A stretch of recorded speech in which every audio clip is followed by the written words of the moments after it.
Look at this, my entire video log is just like a collection of really odd and scary faces.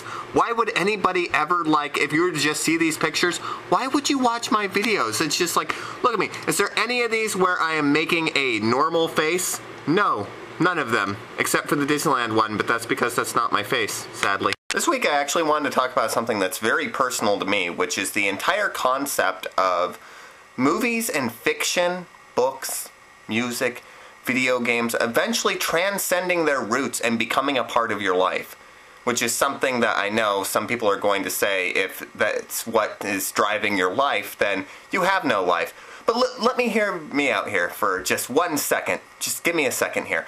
When you watched a movie as a child, something like The Wizard of Oz, and it grew on you, that sort of thing never goes away. It actually has a lot of effect, I think, on the type of person that we eventually become, even if it is marginal.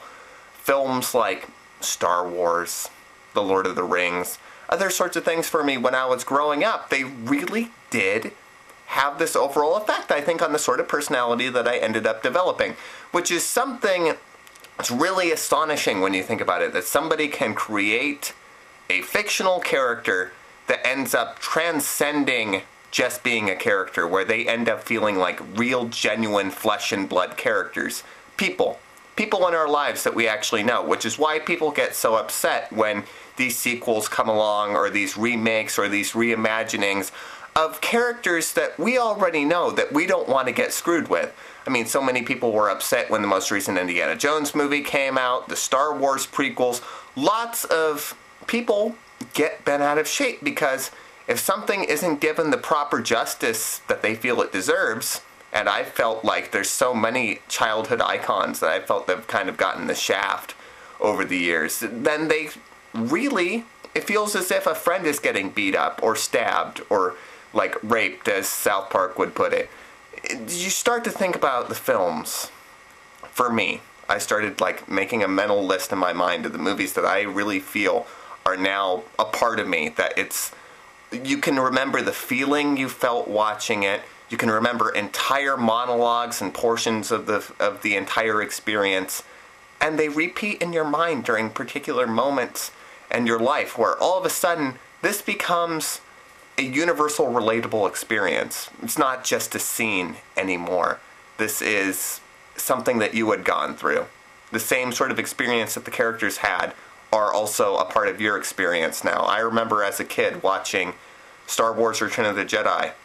I always really felt it when Luke got electrocuted by the Emperor, because I could see his pain and his struggle. The fact that this man, this horrible man, his father, is working for this Emperor as basically the evil tyrannical villains of the galaxy.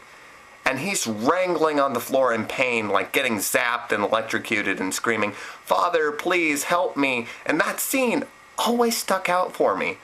And I remember seeing Revenge of the Sith quite a bit later. Not a very good movie. Like, let's not even go into details, because I've defended the Star Wars prequels far too much when really they are quite crappy. I think Mr. Plinkett already made that debate for me. But the scene where Anakin's making that decision, where Mace Windu's getting electrocuted by the Emperor, I was watching that sequence, and all of a sudden these nostalgic memories came back, because I remembered that scene, that particular scene from Return of the Jedi, and you just turn to mush, really. I felt the same way when I saw the ending scene from the most recent J.J. Abrams Star Trek, where they all of a sudden started playing the main theme, and suddenly it was like my childhood was rushing back at me, because all of a sudden it was something that was treated well, that I remembered very specifically watching with my brother. We used to sit down and watch old reruns of Star Trek, and it was a sort of a bonding experience for us. And it's one of those shows that I'll admit, when I was a kid, I didn't really get it. I didn't understand why I liked it, but I liked it because my brother liked it. And so that became sort of like the show that we watched together. It wasn't until I grew older that I began to understand, some of the philosophical implications of the series, and really starting to understand the characters. It grew on me eventually. Same thing goes for, Star Wars. Star Wars was something again, my brother was really into Star Wars, so I ended up getting into Star Wars. But that was always more, I think, my particular series. I think you're either a Trek kid or you're a Star Wars kid, or you're a mashup of the both. I'm not going to, like, start categorizing people. I was always a Star Wars kid. I loved Star Wars, like, right from the very first moment that I saw it. And you saw Luke Skywalker flying his X-Wing into the Death Star. And that's, to me, the highlight of a lot of my childhood memories. It's just a really... It isn't sad to me, though, that so many of my precious moments, my precious memories, are related to fiction. I'm sure there's lots of other moments in my childhood that I loved, that I treasure very sweetly. But I remember seeing Star Wars for the first time on the big screen during the special edition and being overly excited for that. I remember the first day that The Phantom Menace came out, and I was really young, so I was too stupid to realize just how screwed up the actual movie was. But I loved that film. I can recite entire moments of dialogue from that entire movie just because I had seen it so often. I had seen it to death. I had watched it. I adored it. I related to the characters. I loved Anakin Skywalker at that point. I related to Anakin Skywalker. We both had blonde hair, and that's really was enough for me at that point to go, Anakin Skywalker is like me. He's cool, even though he turns into Darth Vader later. But as a kid, Darth Vader wasn't really all that bad of a guy for some reason. I remember thinking Darth Vader was more cool than scary. Now, some kids, maybe the point where he starts choking people, that's like when you start to freak out. But for me, that was really cool. I wanted to choke people. I don't want to anymore, just so you know. I am a perfectly fine, safety kind of person. I'm not just going to start choking bitches and everything and throwing them up against walls. That's not my style. I bust caps. That's what I do. But I had other movies before I got sidetracked and started getting all warm and nostalgic. There were films on this list that I had. One of the major ones most recently, I would say, is Wall-E. Was the film that really jumped out at me and became a part of, like, my daily thinking in life. Like, no matter what, Wall-E always seems to come back up for me in my thinking. It is the movie that really, it changed the way I thought about a lot of things. Like, the way I thought about, and people are gonna, like, roll their eyes at this, but the message about consumerism in Wall-E, I think, is probably one of the most effective I've seen in recent animated films, and it actually got me thinking about a lot of stuff, about, like, how we're basically, in the United States, a consumerist market, and how Walmart is basically this giant enterprise that's taking over the world. And Brett, if he were here right now, I know, because I defend Wall-E as being the greatest animated film of all time. And whenever I say District 9 or something else is too preachy, he always comes back to Wall-E and says, hey, you know that one movie you liked about Walmart taking over the world? Yeah, that was subtle. I actually felt that the way it was integrated into the story was very effective. But most importantly of all, that character, the character of Wall-E, is someone that resonated with me. He was a very powerful individual, even though he was a little robot that basically compacted trash.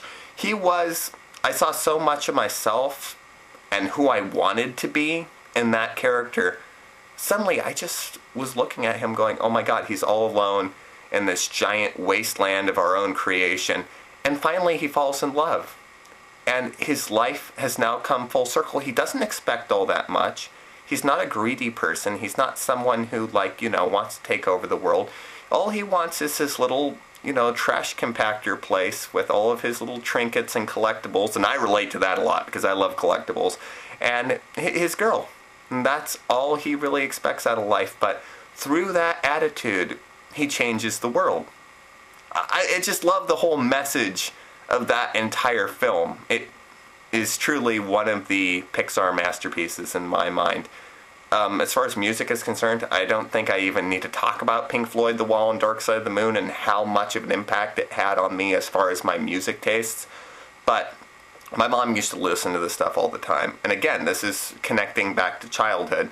We would go on nature walks. There's always this nature preserve near our house.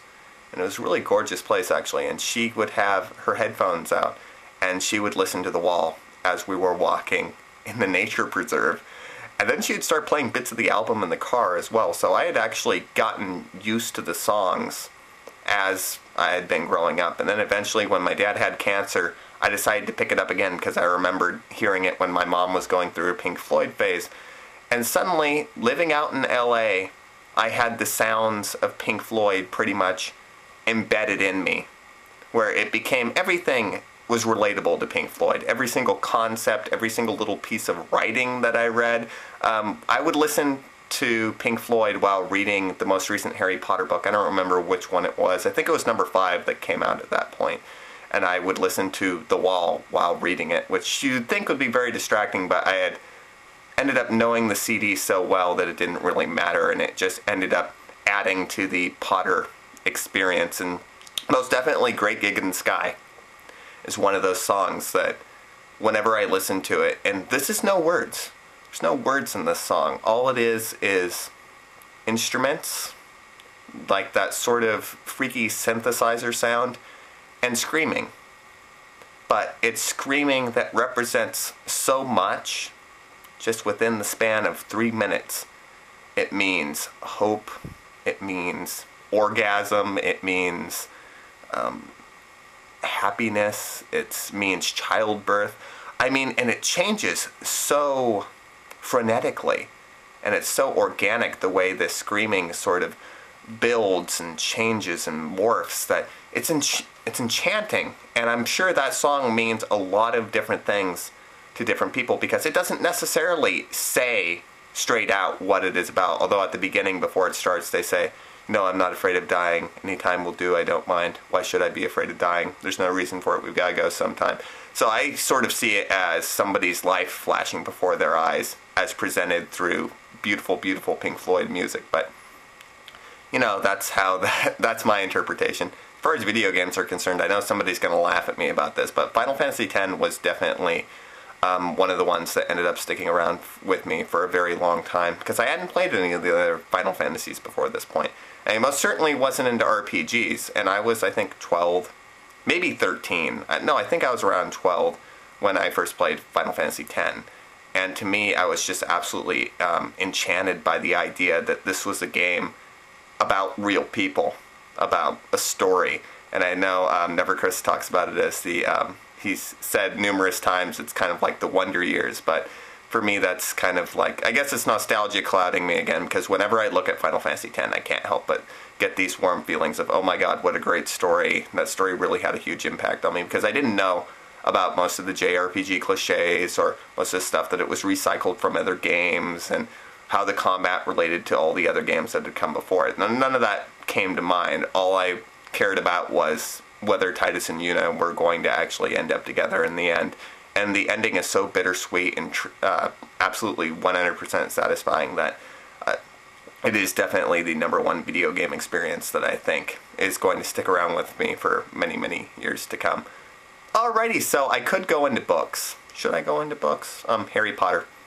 That's all I have to say about that. I'm actually not all that much of a reader, but I should be, because I'm planning to be a writer, and so I want to integrate some bits of literature into my work, because if you don't know about literature, then you pretty much shouldn't be a writer, I don't think.